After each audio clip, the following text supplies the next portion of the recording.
Donc la plus grosse erreur que j'ai fait, qui a freiné toute ma progression à la salle, c'est le fait de tout le temps switcher d'exo. Donc j'y vais d'emblée, je te le dis direct. La chose que tu dois faire, c'est que tu dois arrêter de changer constamment d'exo. Tu regardes trop les réseaux en ce moment. Ça c'est un problème que tu as. Tu regardes trop les réseaux, tu es là, tu te dis, Jeff Nippard d'un côté qui dit ok fais ça, t'as un autre qui te dit fais ça, et tu changes constamment d'avis. Pourquoi? Parce que tu te dis quoi? Ok, mais c'est pas grave, en fait, peut-être que lui il a raison, et dans le pire des cas, c'est pas grave, ça va pas réellement freiner ma progression. Mais si, parce que regarde, qu'est-ce qui est le plus impressionnant? Quelqu'un qui bench très lourd, imaginons quelqu'un qui met genre 140 au bench, ou quelqu'un qui a changé à chaque fois d'exo. Genre, quelqu'un qui change tous les 2 mois d'exo, certes il a un bon physique, mais il change tous les 2 mois d'exo. Tu sais très bien que genre, tu vas quand même choisir le mec qui fait du bench. En fait, arrête d'essayer de dire, ok, je vais changer d'exo tous les 3 mois, ou tu vas écouter tout ce qui est dit sur les réseaux, tu t'en fous en fait. Choisis un seul exo. Si, imaginons pour les pecs, ça peut pas être le développé couché, hein, si tu veux, ça peut être les écarts à la poulie, mais fais juste ça. Et tu verras que tes pecs, ils vont tripler, voire quadrupler de volume à la fin de l'année. Bon, après, j'abuse un peu, mais t'as compris. La chose, c'est que tu dois choisir un exo par groupe musculaire et te focus uniquement sur ça sans te changer. Je te dis pas que les exos derrière, tu peux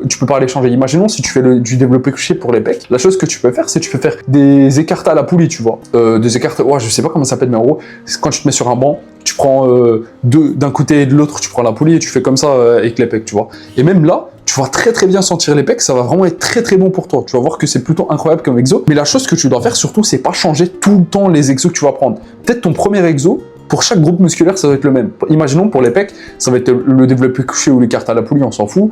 Pour le dos, ça va être les tractions. Pour les épaules, ça va être les élévations latérales. Pour les biceps, le curl marteau, par exemple. La chose que tu vas faire, tu vas pas changer cet exo au cours de l'année, même toute ta vie pratiquement. Ça va être juste ça, cet exo, et tu vas devenir très fort dessus. Au bout d'un moment, tu verras que genre, tu vas devenir tellement fort sur cet exo que genre tu vas dire ah ouais purée là je suis vraiment devenu gigantesquement fort. Pourquoi? Parce que regarde, est-ce qu'un mec qu'est-ce qui est le plus impressionnant? Regarde, je te dis la chose. Un mec qui bench 4 plaques, c'est-à-dire quelqu'un qui met genre 180 kg au développé couché, ou quelqu'un littéralement qui est là qui change tout le temps d'exo et du coup genre il est au milieu entre tout. On est d'accord? Genre après tu vas me dire oui bon là la façon dont je le dis, on est d'accord sur le fait que tu te fais plus ramener vers le premier choc que le deuxième. Mais même si tu prends quelqu'un qui prend plutôt lourd aux écartés à la poulie, la chose c'est qu'il prendrait beaucoup plus lourd s'il se focusait uniquement sur ça, sur chaque exoplec qu'il fait. On est d'accord? Chaque fois, s'il changeait pas d'exo, si perso, moi, j'aurais pas changé les exos, j'aurais pas fait tout le temps des bêtises à chaque séance changer les exos. Le truc, c'est que je serais devenu tellement plus fort aujourd'hui, je serais devenu juste un monstre. Peut-être que là, aujourd'hui, j'aurais peut-être déjà 140 ou 150 au développé couché, tu vois. Maintenant, pour l'instant, je les ai pas. Pourquoi? Parce que j'ai fait que de changer des exos. À des moments, je me suis dit, ok, en fait, c'est pas optimal. Le développé couché, c'est pas grave. Je vais changer d'exo, je vais faire un autre exo. Après, je me suis rendu compte que l'exo que je faisais, il était pas optimal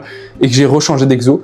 Et au fait, à partir d'un moment, juste, tu te rends compte, tu te dis, mais en fait, le but de la salle, c'est quoi? C'est quand même de tenir sur le long terme et de faire des exos qui te plaisent. Maintenant, la chose à faire, c'est que même si les exos te plaisent, la meilleure chose que tu peux faire, c'est juste prendre un exo. À chaque début de séance, tu vas prendre cet exo et tu vas le faire pour le groupe musculaire qu'il te faut. Comme je t'ai dit, pour les pecs, ça peut être les développés couchés. Après avoir fait ces exos, tu peux faire entre guillemets d'autres exos après que tu veux. Tu peux même les changer à chaque fois si tu veux. Mais pour avoir ta petite marge de progression, il faut que tu fasses un exo bien précis par groupe musculaire. C'est ce que moi je te conseille. Et ce que moi je me conseillerais à mon mois du passé, c'est de faire un exo par groupe musculaire, un exo très fort polyarticulaire. Par exemple pour les jambes ça va être le squat, pour les bras on va dire ça va être le biceps ça va être le curl marteau, pour les triceps ça va être de l'overhead d'extension ou les dips. Moi je conseille de faire les deux. Les exos là ils sont juste incroyables et j'ai vu que scientifiquement parlant c'était pas mal.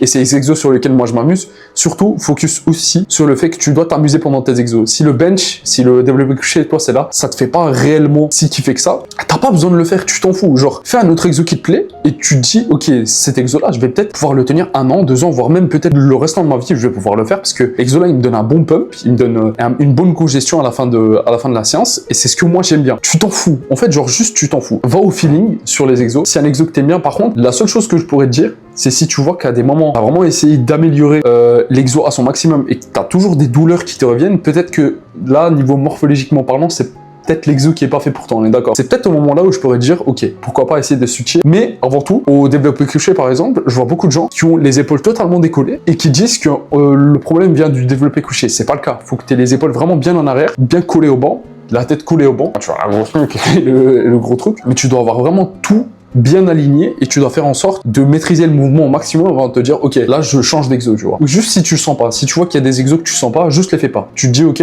vaut mieux t'éviter une blessure. Parce que c'est chiant quand même si tu fais un exo que tu te blesses 3 mois après. 3 mois sans ça, après ça commence vraiment à être fatigant. Même si tu te blesses juste les jambes, 3 mois sans jambes c'est aussi fatigant parce que là, les jambes ça fait quand même augmenter la testo. Donc voilà. Donc frérot, prends bien sur toi. Je te fais des gros bisous et je t'aime fort, à la prochaine.